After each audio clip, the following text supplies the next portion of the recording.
tentunya masih membahas Donghua terbaik di muka bumi, apalagi kalau bukan Shaolan. Kisah Tangsan kini akan memasuki petualangan baru untuk lebih jauh meningkatkan kekuatannya. Kali ini lokasi yang dituju sebagai tempat latihan adalah tempat yang paling mengerikan bagi dunia Master Roh, yakni Pulau Dewa Laut. Dan menariknya, Tangsan tidak akan sendirian.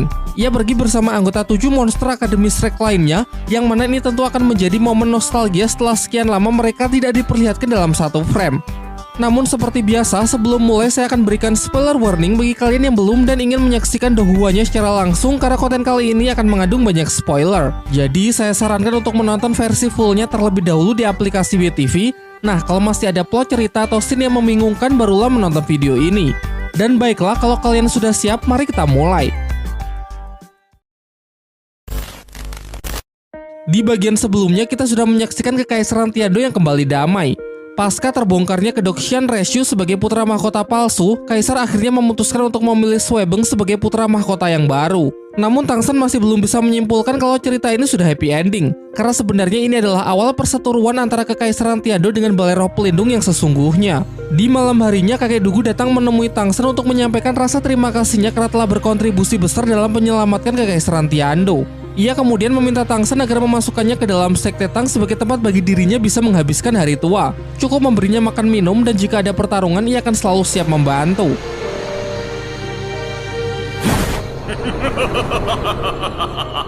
Keesokan paginya, Tangsan menjelaskan rencana ia selanjutnya kepada Master Xiao.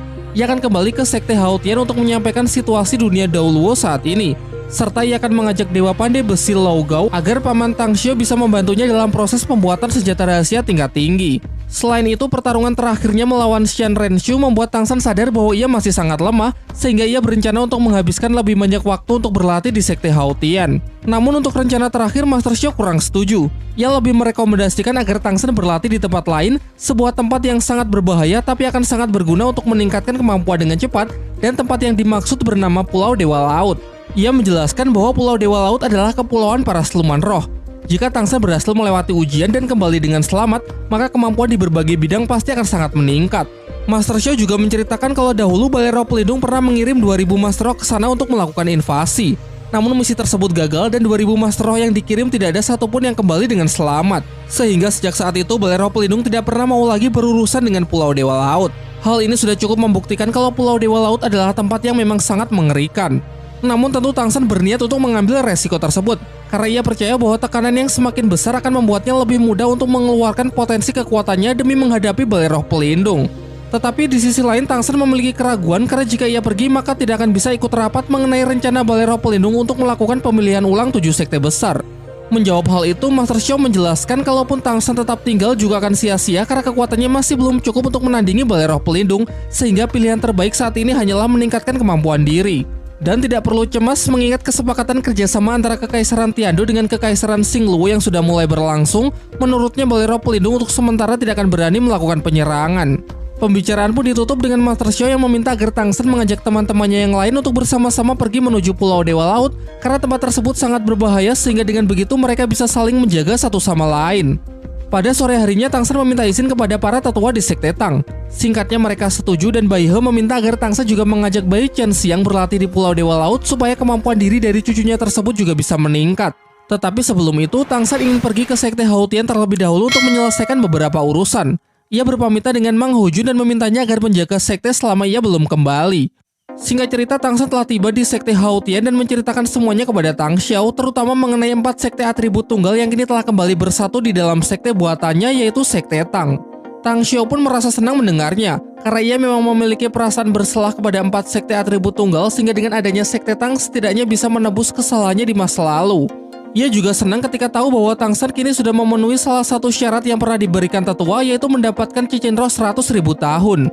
Tangsan kemudian menjelaskan bahwa ia bersama teman-temannya akan pergi dalam waktu yang cukup lama untuk berlatih di suatu tempat yang bernama Pulau Dewa Laut.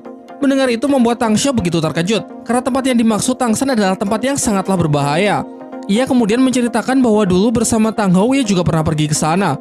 Bahkan jauh sebelum mereka, kakek Tangsan yang bernama Tang Qian dan mantan pemimpin Balai Roh Pelindung yang bernama Xian Daoliu juga pernah pergi ke Pulau Dewa Laut. Kala itu Tang Qian adalah seorang Master Roh level 99 dan Xian Daoliu adalah Master Roh level 98. Keduanya bisa dikatakan sebagai Master Roh terkuat di dataran Daoluo pada eranya.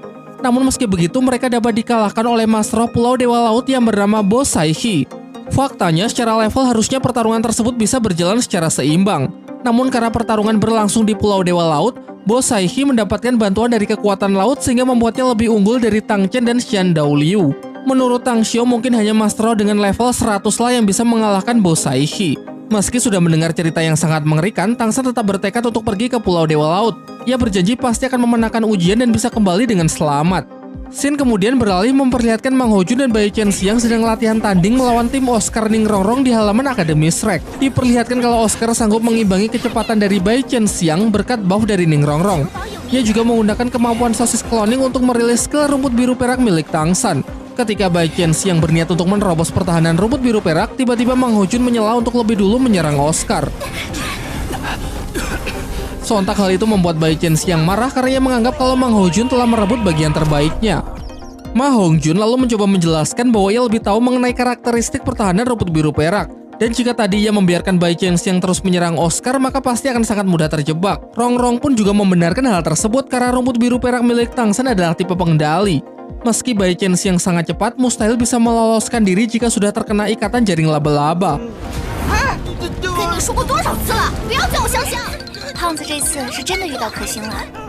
Di tengah keributan mereka, datanglah Dai Mumbai bersama Suzuki untuk memenuhi undangan Tang San pergi ke Pulau Dewa Laut. Momen ini juga menjadi kali pertama Mumbai bertemu dengan Oscar setelah 5 tahun, sehingga untuk melepas rasa rindu ia memeluknya dengan begitu erat.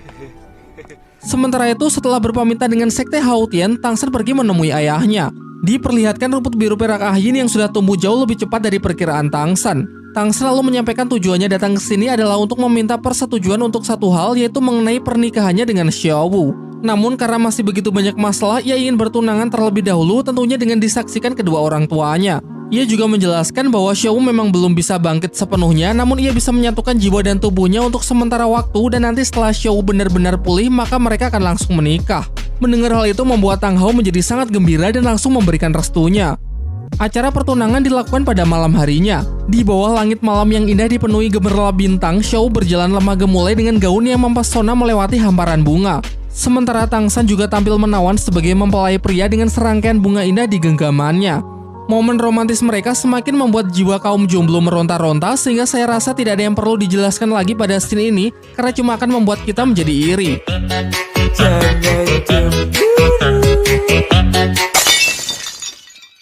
Keesokan paginya, terlihat para alumni Akademi Shrek sudah berkumpul menemui Master Xiao dan Chen Xing sang master pedang di halaman akademi. Kalau kalian lupa, Chen Xing kehilangan tangan kanannya saat insiden penyerangan Sekte Cahaya Kibau oleh Balai Roh Pelindung.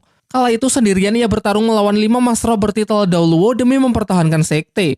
Master Xiao kemudian menjelaskan alasan ia membawa Chen Xing adalah untuk kembali melatih kerjasama dari 7 monster Sri Lanka sebelum berangkat menuju Pulau Dewa Laut, mengingat mereka sudah sangat lama berpisah. Di sini Master Xiao meminta agar Bai Qianxiang tidak terlibat dalam pertarungan, karena statusnya sebagai anggota baru sehingga akan lebih baik jika mengamati terlebih dahulu seperti apa kerjasama tim Sri Lanka. Selain itu juga karena Master Pedang terlalu kuat. Akan sangat sulit melawannya jika tidak memiliki kekompakan, bahkan demi mencegah ada yang terluka, Master Xiao melarang ada yang menonton. Ketika pertarungan akan dimulai, Tang San tiba tepat waktu dan langsung masuk ke arena untuk mengikuti latihan melawan Master Pedang.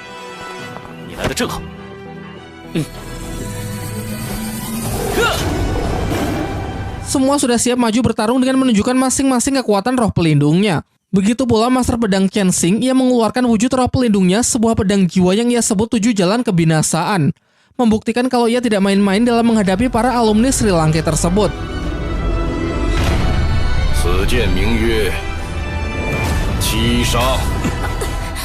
Sebagai permulaan, Tang San mengaktifkan medan rumput biru perak dan medan dewa pembunuh secara bersamaan.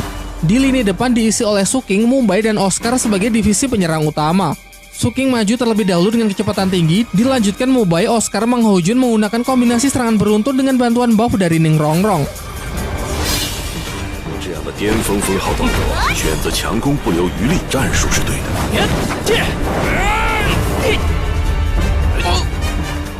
Dijelaskan kalau teknik dukungan cahaya Kibau Ningrongrong sudah jauh meningkat, yang mana ia bisa memberikan support kepada 5 orang sekaligus, meski dari mereka masing-masing memiliki kebutuhan buff yang berbeda-beda. Namun sayangnya kombinasi mereka masih belum cukup kuat untuk memberikan Master Pedang serangan yang berarti. Malah sebaliknya, hanya dengan ledakan aura saja sudah membuat mereka terhempas.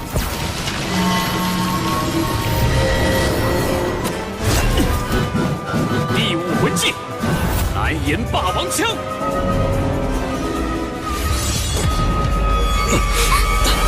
胖子，第四魂技，凤凰哮天机。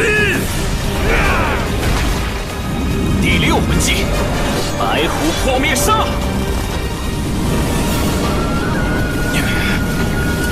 Berikutnya, tim Besi Langkis semakin gencar melakukan serangan dengan skala yang jauh lebih besar. Tetapi anehnya, Master Pedang nampak tidak menghindar sedikit pun. Dan ternyata ia mengeluarkan salah satu skill terbaiknya, yaitu wujud roh pelindung, yang mana memungkinkan dirinya bersatu dengan pedang 7 jalan kebinasaan miliknya. 第五魂技，白虎魔神变。这是慕白的第五魂技，与白虎金刚变效果类似，能够叠加提升。 肉骨兔魂骨技能。 Sampai akhirnya kini tiba giliran Master Pedang untuk melancarkan serangan. Untuk mengantisipasi hal itu, Mubai dan Tang San maju untuk mencoba menahannya. Dari belakang, Ning Rongrong memberikan dukungan penuh menggunakan kemampuan tulang roh, menciptakan ruang ilusi yang bisa membangun jaringan pikiran dan menyatukan hati satu sama lain. Dengan teknik ini, kekuatan pikiran bisa meningkat hingga 20%, yang mana dalam waktu yang bersamaan bisa melemahkan kekuatan pikiran dari lawan.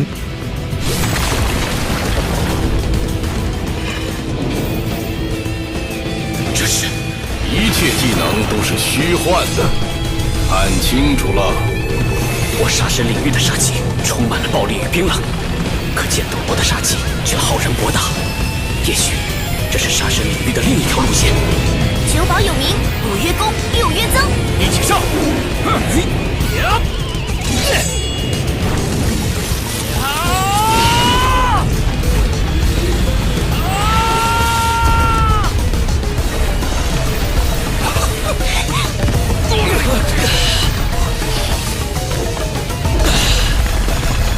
！Setelah pertarungan berakhir, Chen Xing menjelaskan saat kekuatan roh di atas 95 maka akan terjadi perubahan yang mana Mas Roh sanggup menyatu dengan kekuatan roh pelindungnya. Ia kemudian menceritakan bahwa dahulu saat ayahnya bertarung melawan mantan pemimpin suci Balai Roh Pelindung Xian Douliu yang sudah mencapai level 99 juga menggunakan teknik penyatuan dengan roh pelindung, membuat ayahnya yang kala itu berada di level 97 kalah dan akhirnya meninggal. Jadi kesimpulannya, meski teknik roh penting, namun peningkatan level kekuatan roh menurutnya akan jauh lebih penting. Pada malam harinya, Tang San datang ke istana untuk memenuhi undangan dari sang kaisar. Ia terlihat terkejut ketika Suebong berlutut memberinya hormat. Suebong lalu menyampaikan rasa terima kasihnya kepada Tang San yang sudah rela berjuang dan berkontribusi sangat besar kepada kekaisaran Tiando. Sang kaisar kemudian meminta agar Tang San bersedia menjadi guru dari putra mahkota dan berharap bahwa kelak Tang San bisa membimbingnya ke arah yang benar. Selain menjadikan Tang San sebagai guru dari putra mahkota, ia juga akan menjadikannya bagian dari keluarga kekaisaran Tiando dengan gelar Kaisar Palu Biru Perak. Ia lalu memberi Tang San sebuah benda pusaka kekaisaran sebagai lambang identitas. Benda tersebut bernama Piramida Lautan Dunia. Kaisar mengatakan dengan memasukkan kekuatan roh ke dalamnya, maka Tang San pasti akan mengetahui berbagai macam kegunaannya. Sesampainya di rumah, Tang San terus mengamati benda yang memancarkan kilauan cahaya kebiruan tersebut. Ia mencoba untuk menyelidikinya dengan kekuatan pikiran dan masuklah kesadarannya ke dalam sebuah dimensi yang merupakan sumber energi dari Piramida Lautan Dunia. Divisualisasikan dengan gelombang pikiran yang begitu besar tanpa batas. Secara tidak sengaja, bagian tajam dari benda tersebut melukai Tang San dan berhasil mengambil sedikit darahnya. Setelah itu, di luar kita diperlihatkan sesosok entitas yang keluar dari Piramida Lautan Dunia. Makhluk itu mengatakan setelah sekian lama, akhirnya ia menemukan seseorang yang bisa mewarisi kekuatan lautan. Di pagi harinya, Mubai dan yang lain sudah berkumpul cemas ketika melihat Tang San pingsan tanpa sebab yang jelas. Dengan bantuan healing dari kekuatan Ning Rongrong, mereka berusaha memulihkan Tang San. Di alam bawah sadar, Tang San terbangun dan masih berada di dalam piramida, namun gelombang pikiran nampak sudah jauh lebih tenang dari sebelumnya. Dia lalu teringat dengan ucapan sang kaisar yang mengatakan kalau ia harus memasukkan kekuatan roh agar lebih memahami karakteristik dari benda tersebut. Sesaat setelah memasukkan kekuatan rohnya, terjadi sebuah ledakan energi yang membuatnya kembali tersadar, kemudian menjelaskan kepada teman-temannya kalau ia baik-baik saja. Ia lalu juga memperlihatkan benda pusaka yang ia dapat dari sang kaisar dan sekarang akan menunjukkan beberapa kemampuan dari benda tersebut. Skill pertama disebut dengan perlindungan lautan dunia. Piramida akan membesar untuk mengisolasi orang-orang yang diinginkan dan orang-orang yang berada di luar tidak akan bisa mendeteksinya.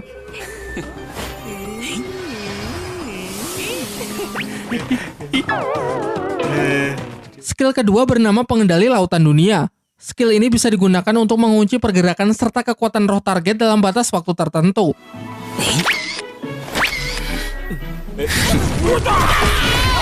Sebenarnya masih ada skill ketiga yang bernama gelombang lautan dunia dan skill keempat yang bernama pembasmi iblis lautan dunia. Namun Tang San mengatakan belum bisa menunjukkannya karena ia masih perlu mempelajarinya lebih lanjut. Yang jelas benda pusaka tersebut pasti akan sangat berguna nanti baik saat dalam perjalanan maupun ketika sudah sampai di Pulau Dewa Laut.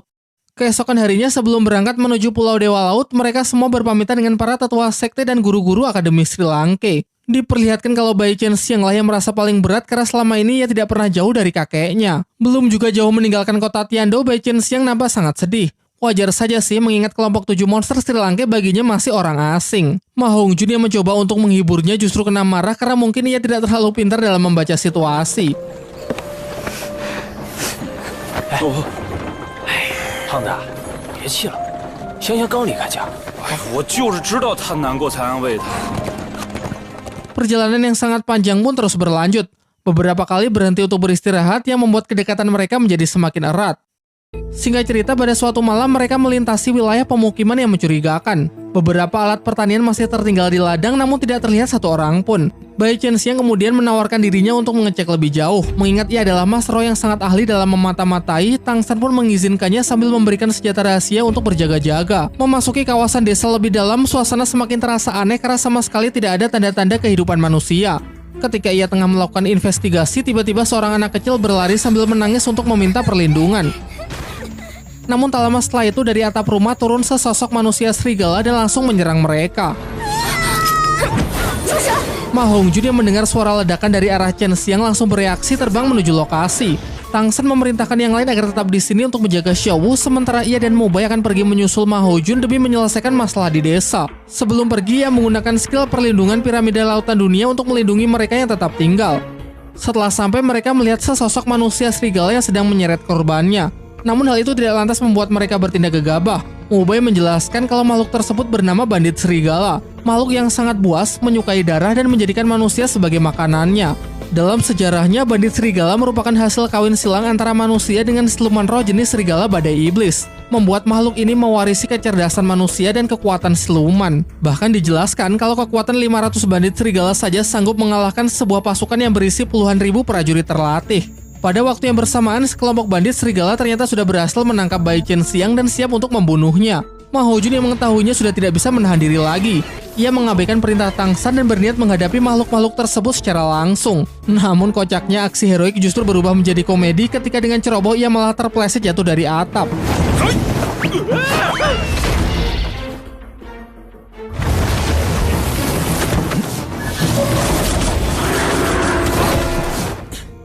Untung saja Tang San dan Mu Bai lekas menghandle situasi dan berhasil menyelamatkan Chen Xiang. Akan tetapi tentu saja ini masih belum berakhir karena seekor bandit serigala yang lolos meraung dengan nyaring untuk memanggil seluruh teman-temannya.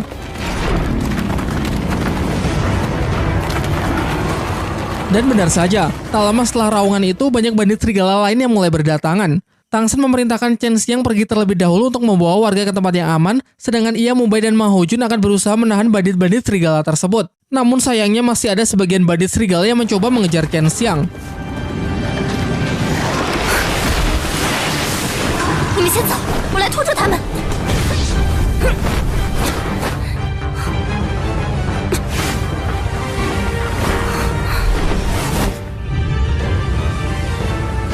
Di pihak Tang San terlihat cukup kesulitan karena mereka jelas-jelas kalah dari segi jumlah.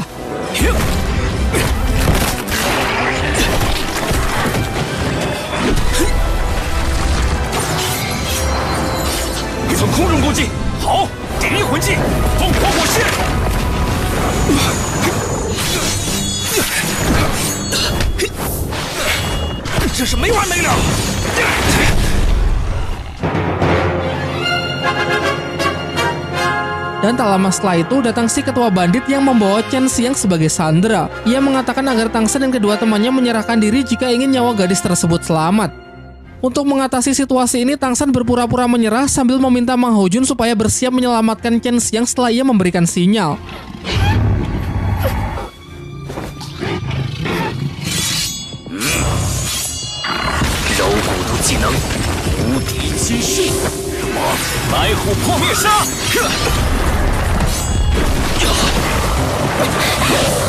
Pertempuran pun kembali pecah. Chen Xiang berhasil diselamatkan Ma Hongjun sebelum cakar dari salah seekor bandit serigala mendarat di tubuhnya. Ia lalu mencoba pergi dengan skill Phoenix terbangnya, namun sayangnya udara juga bukan jalur yang mudah karena bandit serigala mempunyai serangan sayatan angin dengan jangkauan serangan yang cukup luas. Serangan itu membuatnya kembali terlempar ke darat, dan sialnya Mang Hojun yang menerima secara langsung cukup mendapatkan luka fatal. Ketua bandit serigala kemudian merilis skill Amarah Iblis. Skill ini mampu meningkatkan kekuatan dari pasukannya secara signifikan dalam waktu singkat dan membuat mereka menjadi jauh lebih buas dari sebelumnya. Mulai dari sini, Tang Shen yang akan mengambil alih pertarungan melawan bosnya, sementara sisanya diserahkan kepada Dai Mubai.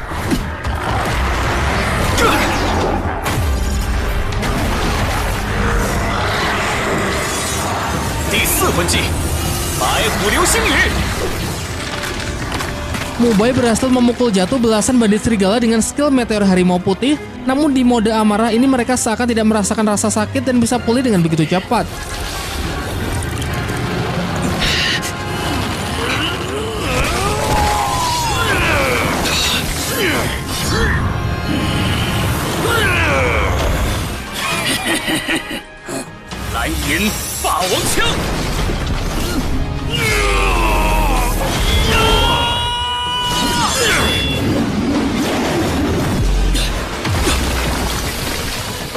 Situasi menjadi sangat buruk karena pihak Tang Shen benar-benar sudah terpojok. Untung saja di puncak pertarungan Tang Shen merilis salah satu skill rahasia dari Sekte Tang. Teknik ke-6 ini bernama teknik ratusan senjata rahasia serangan 1001 malam. Divisualisasikan dengan 9 tangan Asura yang keluar dari punggungnya dan masing-masing melemparkan semacam senjata tajam berbentuk kunai yang kemudian dilanjutkan menggunakan serangan beruntun dengan akurasi ketepatan tembus 100%. Ia mengklaim serangan ini nyaris mustahil dihindari tanpa adanya skill teleportasi karena dalam sejarah Sekte Tang, begitu teknik 1001 malam dirilis belum ada yang sanggup meloloskan diri. Dan benar saja, setelah rentetan serangan tersebut seluruh bandit serigala berhasil dikalahkan.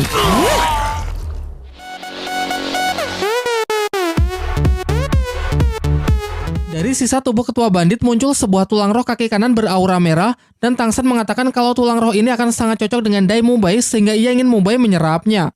Ia menyuruh Mang Hojun dan Chen Xiang pergi terlebih dahulu untuk memberi pertolongan kepada penduduk yang terluka, sementara ia akan tetap tinggal untuk menjaga Dai Mubai dalam proses kultivasinya. Singkat cerita, setelah semua penduduk selesai diobati, Mang Hojun dan Chen Xiang berniat pergi untuk melihat kondisi Mubai. Dalam perjalanan, Chen Xiang mengungkapkan rasa terima kasihnya karena sudah beberapa kali Mang Hojun selamatkan. Namun sebelum ia sempat menyelesaikan kalimatnya, tiba-tiba Mang Hojun jatuh pingsan karena sudah kehabisan banyak darah akibat luka fatal pasca pertarungan melawan para bandit serigala. Sementara itu, Dai Mubai telah menyelesaikan kultivasinya. Tulang roh kaki kanan tersebut memberikan kemampuan untuk memasuki mode amarah yang dapat meningkatkan serangan, pertahanan, maupun kecepatan secara instan up to 100%. Tetapi efek samping selama memasuki mode amarah, Mubai akan kesulitan mengendalikan kesadarannya, sehingga untuk sementara mode ini belum bisa diandalkan sebelum Mubai mendapatkan tulang roh lain yang bisa meningkatkan kekuatan pikiran. Tak lama setelah itu, dengan wajah panik, Chen Xiang datang membawa Mang Hojun yang tengah terluka parah. Mereka lalu segera membawanya masuk ke dalam kereta. Sambil teringat semua kenangannya dengan Mang Hojun, semalaman Chen Xiang berusaha keras untuk menjahit seluruh lukanya. Usahanya tersebut tidak sia-sia karena kini kondisi Mang Hojun sudah berangsur-angsur membaik. Ketika sudah siuman, Mang Hojun meminta maaf karena ia belum cukup kuat untuk bisa melindungi siapapun. Namun Chen Xiang sama sekali tidak menyalahkannya dan justru berterima kasih karena sudah rela berkorban untuknya sampai terluka parah. Mang Hojun mengatakan kalau keselamatannya sama sekali tidak penting, lagi pula di dunia ini tidak ada orang yang menyayanginya. Perkataan itu sontak membuat Chen Xiang emosi karena merasa kasih sayangnya tidak dianggap. Mubai dan Oscar mengejeknya dengan mengatakan kalau Mang Hojun ini sangatlah bodoh dan sama sekali tidak peka dengan perasaan wanita. Tang Shen kemudian menjelaskan kalau semalaman Chen Xiang rela tidak beristirahat hanya demi mengobati luka-lukanya. Semua perhatian tersebut jelas menunjukkan kalau perlahan-lahan pintu hati Chen Xiang sudah mulai terbuka. Tang Shen menambahkan bahwa mulai sekarang tugas untuk melindungi Chen Xiang akan diserahkan kepada Mang Hojun. Dengan lantang, Mang Hojun langsung menyanggupinya dan memastikan kalau ia tidak akan pernah membiarkan Bai Chen Xiang kehilangan sehelai rambut pun. Perjalanan kembali dilanjutkan dan singkat cerita mereka telah tiba di kota Lautan Han, sebuah kota di dekat pesisir yang masih menjadi bagian dari wilayah Kekaisaran Tiando bagian barat. Tang Shen menjelaskan kalau mulai dari sini mereka akan melalui jalur air sehingga perlu menyewa sebuah kapal di pelabuhan agar bisa melanjutkan perjalanan. Berdasarkan peta buatannya, estimasi perjalanan bisa memakan waktu hingga 10 hari sampai tiba di Pulau Dewa Laut. Tetapi sebelum mulai berlayar, Tang Shen mengajak mereka untuk pergi ke pusat arena pertarungan roh di kota ini. Keesokan harinya mereka semua berangkat menuju arena pertarungan Master Roh. Dan dilihat dari tempatnya saja sudah sangat berbeda dengan arena roh yang dulu pernah mereka ikuti. Pertarungan kali ini adalah pertarungan 2 lawan 2. Tang San menyuruh Mang Ho Jun maju bersama Chen Xiang mengingat mereka berdua memiliki kemampuan terbang yang berguna untuk mengatasi arena air. Selain itu, menurutnya akan terlalu mencolok jika ketujuh monster Sri Lanka maju bersama karena mungkin akan bisa mengundang perhatian pihak Balai Roh Pelindung. Melalui sebuah undian ditentukan tim peserta yang bertarung kali ini adalah tim Mang Ho Jun Chen Xiang melawan tim Roh Lautan Bersaudara. Mereka adalah si kembar yang telah memenangkan pertandingan 4 kali berturut-turut. Tang San merasa cukup cemas dengan hal itu karena kemungkinan dua bersaudara ini memiliki teknik penyatuan roh pelindung sehingga akan sulit untuk dihadapi. Diperlihatkan Mang Ho Jun maju dengan penuh percaya diri. Lain halnya dengan Bai Chen Xiang yang nampak gugup mengingat ini adalah kali pertamanya mengikuti sebuah pertarungan di atas arena. Terdengar seruan para penonton yang mendukung penuh tim Roh Lautan Bersaudara karena tim ini memang sudah memiliki nama di tempat ini. Sedangkan tim Mang Ho Jun cukup diremehkan karena hanyalah sebagai pendatang. Terlebih lagi fakta mengenai roh pelindung tipe api yang secara teori harusnya lemah di hadapan kekuatan tipe air. Kembali ke atas arena, akhirnya pertarungan pun dimulai. Chen Xiang terbang untuk mencoba memecah fokus dari lawan. Sementara Mang Ho Jun sudah bersiap merilis skill roh kedua pukulan bara api Phoenix.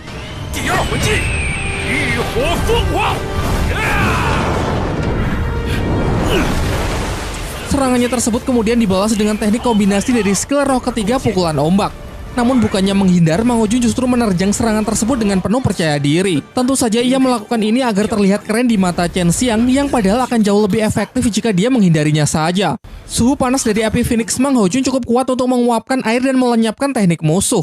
Namun di saat bersamaan ia sudah begitu banyak menghabiskan kekuatan roh, entah langkah apa lagi yang akan ia ambil berikutnya.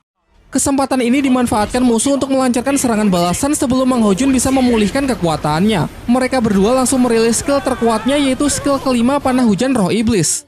Dan dijelaskan bahwa skill ini memang sangat cocok untuk menghadapi Master Roh tipe udara.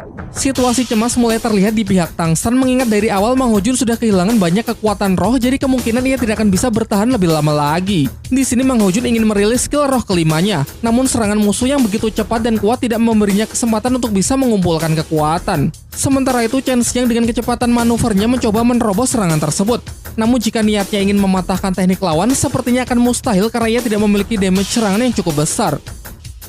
Mang Ho Jun menyadari kalau ini adalah kesempatan yang diberikan Chen Xiang agar ia bisa mengumpulkan kekuatan sehingga ia pun segera bersiap merilis skill roh kelima Hujan Meteor Phoenix.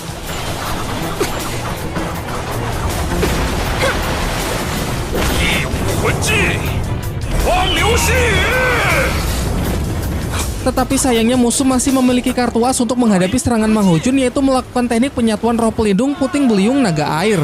Hanya dalam sekejap skill meteor Mang Ho Jun sanggup mereka lenyapkan dilanjutkan dengan serangan tornado air super kuat untuk menjatuhkannya. Dalam kondisi yang sangat terdesak, Chen Xiang menyarankan agar sebaiknya mengaku kalah saja karena pihaknya telah kehabisan banyak kekuatan roh sehingga mustahil bisa menang melawan teknik penyatuan roh pelindung. Namun jelas Mang Ho Jun tidak lantas menyerah begitu saja.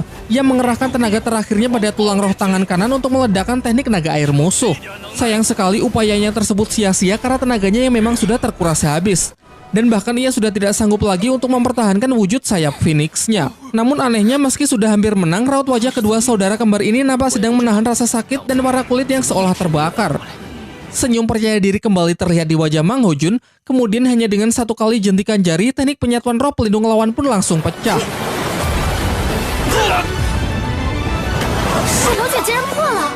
Sontak kejadian ini membuat semua yang menyaksikannya keheranan, termasuk teman-temannya sendiri. Setelah wasit menyatakan bahwa tim Mang Ho Jun Chen Xiang menjadi pemenangnya, Mang Ho Jun menghentikan tim medis yang sedang membawa musuhnya. Ia mengatakan kalau hanya dirinya lah yang bisa menyembuhkan luka mereka berdua, yaitu dengan menarik kembali kekuatan api Phoenix yang tadi sempat ia tanamkan di tubuh mereka. Lalu ia juga menjelaskan kepada teman-temannya apa yang sebenarnya telah terjadi di atas arena. Jadi tadi saat ia menerobos serangan gelombang air, ia menggunakan sayap Phoenix untuk menempelkan kekuatan api ke dinding serangan. Sehingga jika musuh menarik skillnya kembali, maka otomatis kekuatan api juga akan ikut tertarik masuk ke dalam tubuh musuh, dapat mengacaukan sistem syaraf dan berperan sebagai bom waktu. Seusai dirasa cukup mengetahui gaya bertarung dari Master Roh Laut, Tang San berniat pergi ke tempat lelang di pusat kota. Mungkin ia bisa menemukan benda-benda bagus yang akan berguna di perjalanan nanti. Ia akan pergi bersama Xiao Wu, Oscar, dan Ning Rongrong, sedangkan yang lain kembali ke penginapan untuk mengobati luka-luka Mang Ho Jun dan Chen Xiang. Di tempat lelang terdapat barang-barang bagus, dan Tang San menaruh perhatian pada barang lelang terakhir yaitu Bahterai Naga, sebuah kapal laut portable yang bisa dibawa kemana-mana karena ukurannya yang bisa mengecil dan membesar. Dijelaskan kalau kapal ini sangatlah kokoh yang sanggup menahan serangan dari para siluman roh laut usia ratusan tahun. Dan selain bisa berlayar di permukaan laut, ia juga bisa digunakan untuk menyelam. Menurut Tang San pasti akan sangat bagus jika dikombinasikan dengan piramida lautan dunia miliknya.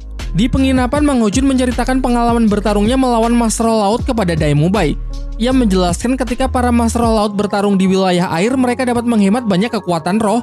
Penggunaan tenaga yang begitu efisien membuat kekuatan mereka meningkat beberapa kali lipat. Di tengah penjelasannya, Tang San datang dan membenarkan perkataan Mang Ho Jun. Air adalah wilayah Master Roh Laut sehingga kita harus cepat beradaptasi. Ia kemudian menunjukkan barang yang ia dapat dari tempat lelang dan menjelaskan kalau perjalanan akan dilanjutkan besok. Untuk pembagian tugas selama berlayar, Chen Xiang dan Mang Ho Jun akan bergantian menjadi pengawas dari udara. Dirinya, Mubai dan Suking harus terus menghemat tenaga agar siap bertarung kapanpun. Sementara Oscar dan Ning Rongrong pun juga harus bersiap memberikan dukungan setiap saat, terutama Oscar dengan sosis terbangnya ketika situasi sedang mendesak. Keesokan harinya mereka semua pergi ke pelabuhan untuk menyewa kapal, mengingat tak ada satupun dari mereka yang memiliki pengalaman berlayar sehingga akan sangat beresiko jika tanpa bimbingan orang yang sudah berpengalaman. Singkat cerita, mereka memilih sebuah kapal yang paling besar dan terlihat sangat kokoh. Sang kapten kapal bernama Haider yang langsung menyambut dengan baik kedatangan mereka. Tang San lalu menunjukkan peta untuk pergi menuju Pulau Dewa Laut, dan tanpa rasa keberatan Haider pun dengan semangat bersedia untuk mengantarnya.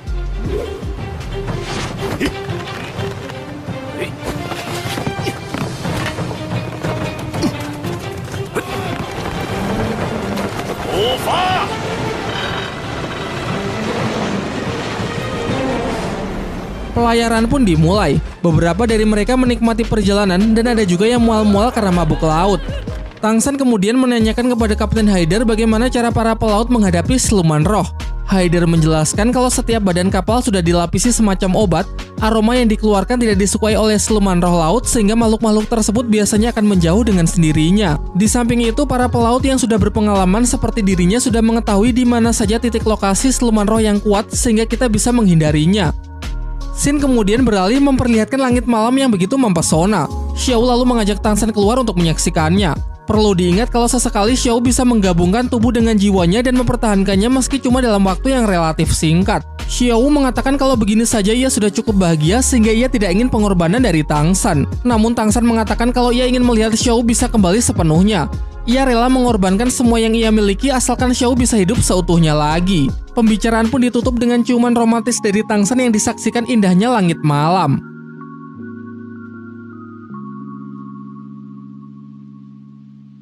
Oh my god! Wow! Di pagi harinya, Kapten Haider dan para kru kapal sudah menyiapkan sarapan lezat untuk Tang San beserta teman-temannya. Dengan lahap mereka menyantap hidangan tersebut tanpa menunjukkan sikap kecurigaannya sedikit pun.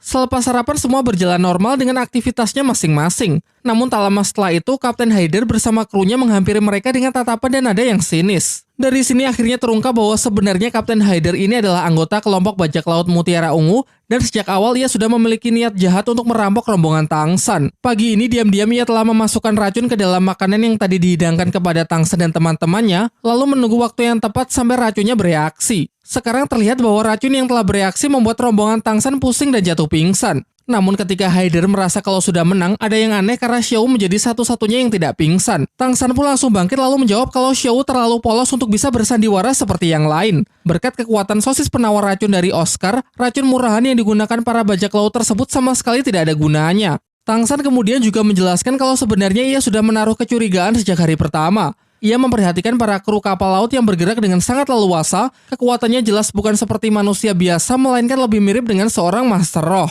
Serta dalam perjalanan pun diam-diam Tang San terus mengawasi gerak-gerik mereka yang sedang menyusun rencana untuk membunuh dan merampok rombongannya. Meskipun sekarang semua rencananya sudah terbongkar, Haider pun tidak lantas menyerah begitu saja. Dengan wilayah laut yang menjadi daerah kekuasaannya, kini dia berniat untuk menyerang rombongan Tang San secara langsung.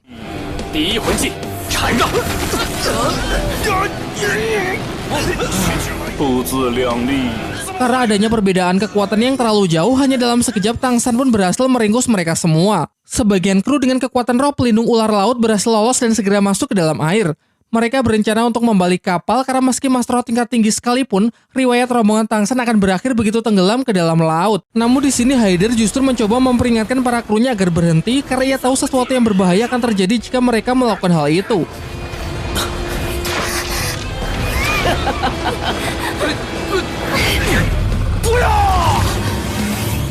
Dan benar saja, sebelum mereka sempat melancarkan aksinya, muncul para monster laut yang langsung menerkam mereka. Kemudian dijelaskan bahwa barang siapa yang memanfaatkan laut untuk berbuat kejahatan, maka pasti laut akan menghukum mereka. Sekarang hanya tersisa si Kapten Hyder. Ia meminta pengampunan dan mengatakan kalau mereka hanya melaksanakan perintah dari Ketua Bajak Laut Mutiara Ungu. Pada malam harinya, Chen Xiang bertugas seperti biasanya. Mang Hao Jun kemudian menghampirinya, menyuruhnya agar beristirahat dan ia yang akan menggantikannya. Namun Chen Xiang menolak karena ini masih bagiannya untuk berjaga. Mereka berdua kemudian mulai mengobrol. Chen Xiang mengungkapkan rasa irinya kepada 7 monster Sri Lanka karena sudah banyak berpetualang dan memiliki banyak pengalaman bertarung bersama. Sementara sejak dulu ia tidak pernah pergi kemana-mana karena kakeknya selalu khawatir jika cucunya tersebut pergi terlalu jauh. Mang Hao Jun lalu memberinya semangat dengan mengatakan kalau Chen Xiang kini sudah menjadi bagian dari mereka sehingga untuk kedepannya pasti akan ada banyak kesempatan untuk berjuang bersama.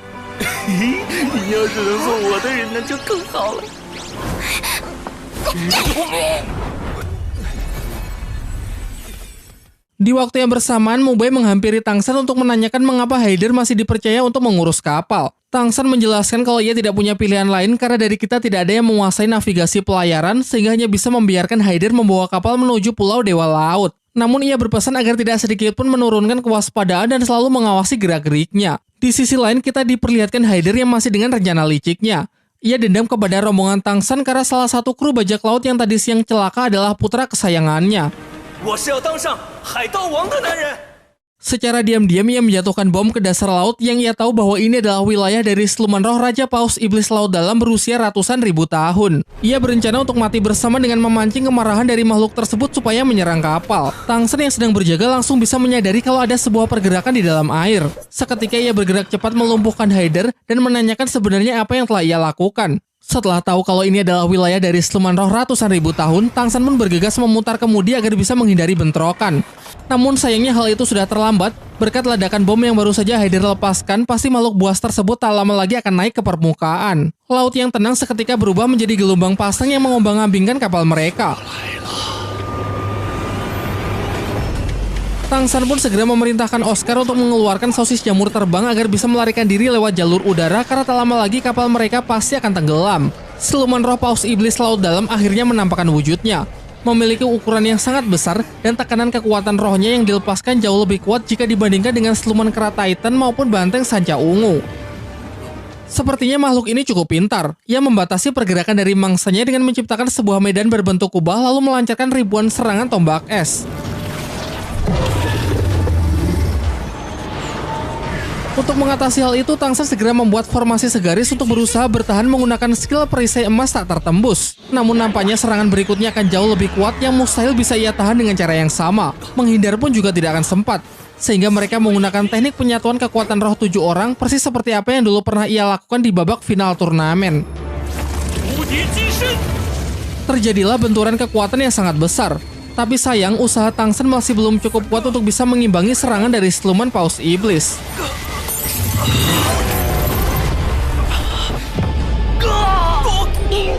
Sebelum siluman tersebut menghancurkan mereka, Tang San maju untuk mencoba mengambil alih pertempuran.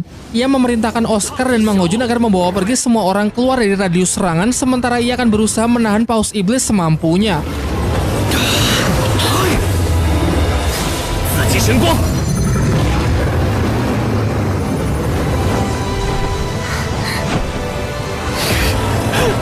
Mengandalkan tulang roh kaki laba-laba, Tang San berupaya menyerap sebagian kecil kekuatan siluman tersebut. Sang siluman yang merasa terganggu menyelam kembali masuk ke dalam air, berniat memaksa Tang San agar melepaskan cengkeramannya. Namun Tang San sekuat tenaga tetap berusaha bertahan meski desakan dari tekanan air mungkin bisa meremukkan tubuhnya.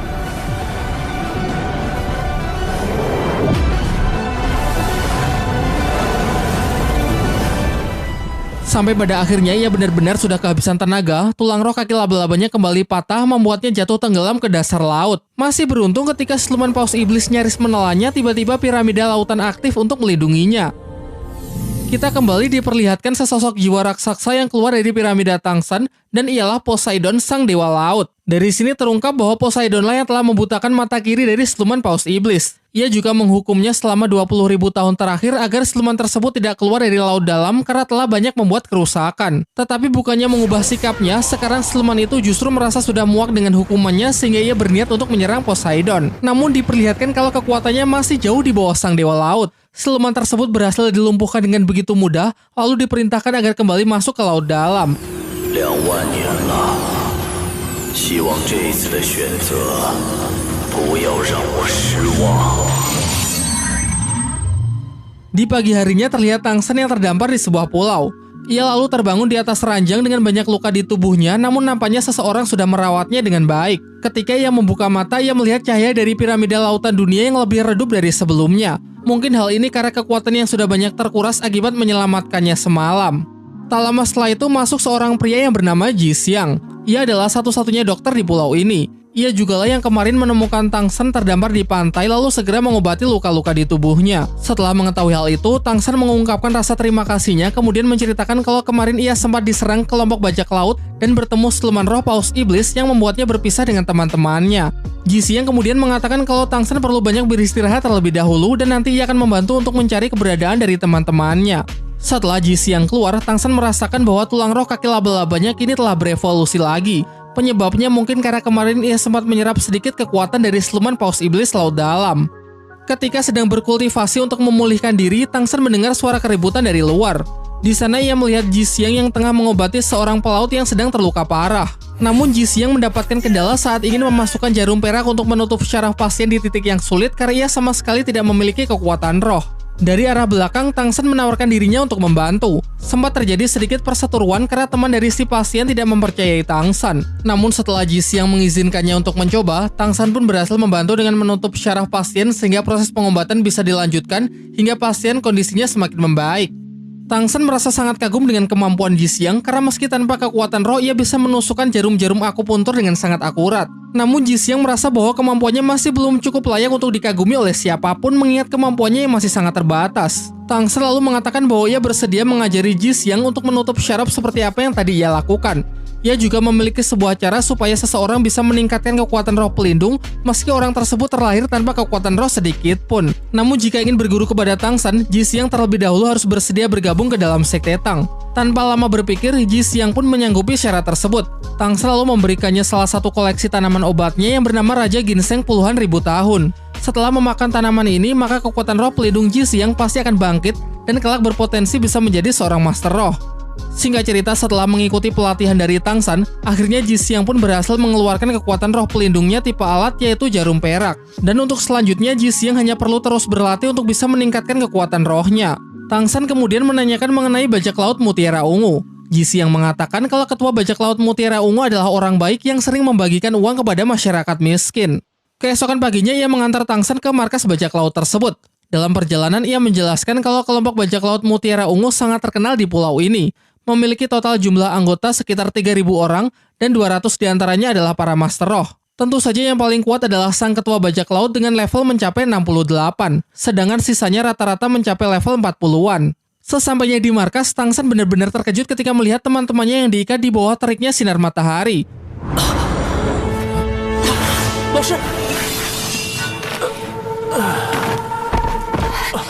Di dalam ia juga melihat bayangan Xiao yang nampak akan disakiti. Sontak ia pun langsung mengamuk berniat untuk membuat perhitungan dengan ketua bajak laut Mutiara Ungu. Ternyata si ketua bajak laut adalah seorang wanita yang diketahui bernama Zi Zhenzu. Menanggapi Tangsen yang mengacaukan tempatnya, ia langsung menyerang dengan merilis ke rohnya yaitu serangan ular laut. Pertarungan pun tak terhindarkan. Tangsen berusaha memberikan perlawanan namun harus berhati-hati karena serangan yang ia lancarkan juga bisa berdampak kepada Xiao Wu.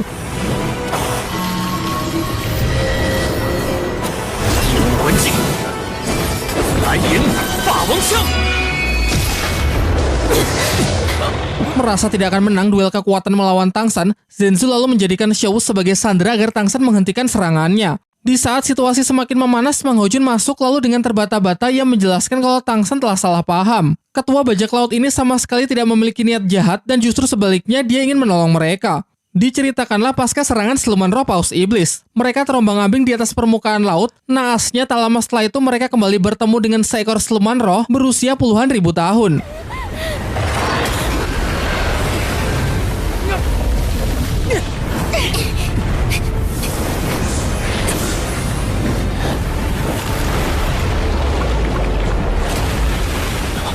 Untung saja tenaga mereka sudah cukup pulih sehingga sanggup memberikan perlawanan meski pertarungan berlangsung di tempat yang sama sekali tidak menguntungkan.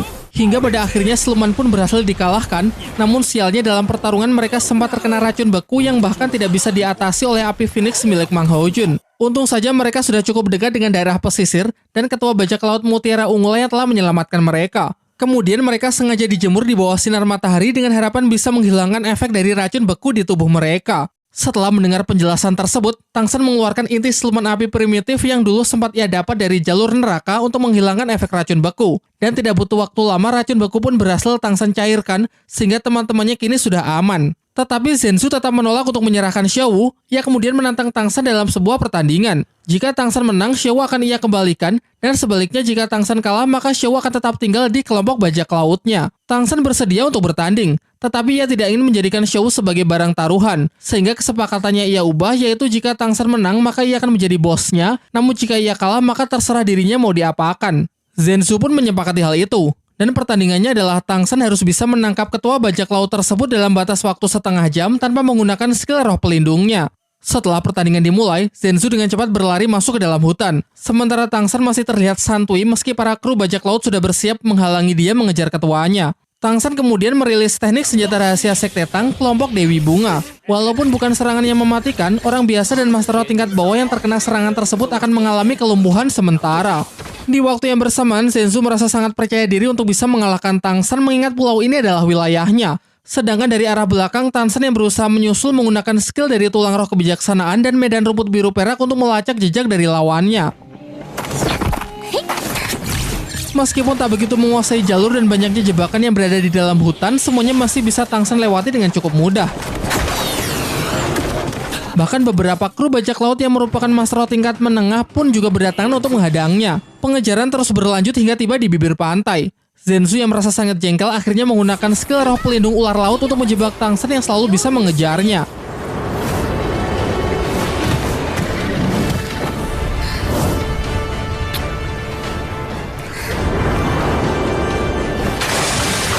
Sementara itu di markas bajak laut, para kru terlihat senang karena waktu sudah hampir habis, namun Tang San belum juga kembali. Sampai tak lama setelah itu akhirnya Tang San kembali tetapi dianggap kalah karena tidak berhasil menangkap ketua bajak laut mereka. Dan ternyata anggapan mereka salah karena Tang San telah berhasil menangkap Zhensu lalu mengurungnya ke dalam piramida lautan miliknya. Flashback ke scene ketika Zhensu melarikan diri dengan masuk ke dalam air. Ternyata diam-diam Tang San sudah memasang jebakan piramida sehingga berikutnya ia tinggal memancing Zhensu yang sudah terperangkap. Meskipun kini dibuat sangat jengkel, sang ketua bajak laut tetap bersikap sportif dengan mengakui kekalahannya dan sesuai perjanjian membuat Tang San sekarang resmi menjadi bosnya. Namun anehnya sikap pemarah dari Zhensu tiba-tiba berubah 180 derajat dengan menunjukkan pesonanya dalam menggoda Tang San.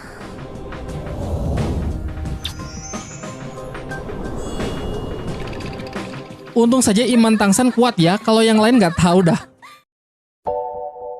Pada sore harinya, Tang San mengungkapkan kalau ia bersama teman-temannya akan segera melanjutkan perjalanan menuju Pulau Dewa Laut. Dan dari sini terungkap bahwa Ji Xiang sebenarnya berasal dari Pulau Dewa Laut. Namun ia tidak bisa mengikuti ujian Dewa Laut karena dulu ia tidak memiliki kekuatan roh sehingga orang tuanya mengirimnya ke pulau ini. Ia lalu lebih menyarankan agar Tang San mengurungkan niatnya tersebut, karena Pulau Dewa Laut adalah tempat yang sangat mengerikan. Sudah tak terhitung banyaknya master dari luar pulau yang tewas dalam ujian tersebut. Zhensu pun membenarkannya. Bahkan sekalipun berhasil lulus ujian, mereka harus menetap untuk melayani Tuan Dewa Laut seumur hidupnya. Dari pembicaraan mereka, masih begitu banyak misteri mengenai Pulau Dewa Laut, khususnya mengenai siapakah sosok sebenarnya di balik Tuan Dewa Laut ini. Tang San berpikir mungkinkah dia adalah Bo Saiki, Master Laut yang dulu diceritakan pernah mengalahkan kakeknya dan mantan pemimpin suci Balai Roh Pelindung. Namun semua peringatan itu tidak lantas menggoyahkan tekad Tang San. Ia menghargai niat baik Ji Xiang, tapi baginya dan teman-temannya melewati ujian Dewa Laut adalah latihan terpenting mereka, sehingga mereka akan tetap pergi ke Pulau Dewa Laut dan siap menghadapi segala macam resikonya. Zhensu pun dibuat kagum dengan tekad Tang San. Keesokan harinya ia bersama kelompok bajak lautnya bersedia untuk mengantar Tang San menuju Pulau Dewa Laut.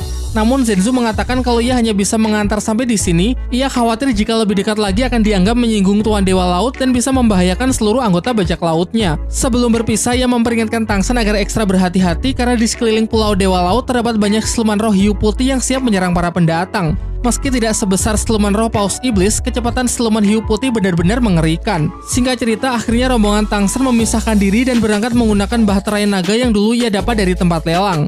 Tang San kemudian mengatakan kepada Zhenzu mengenai taruhan pertandingan sebelumnya tidak perlu dianggap serius. Dan untuk Ji Xiang, ia berpesan agar Ji Xiang tidak berhenti berlatih supaya kelak bisa menjadi seorang Master Roh yang sesungguhnya. 你一辈子都是我的老大。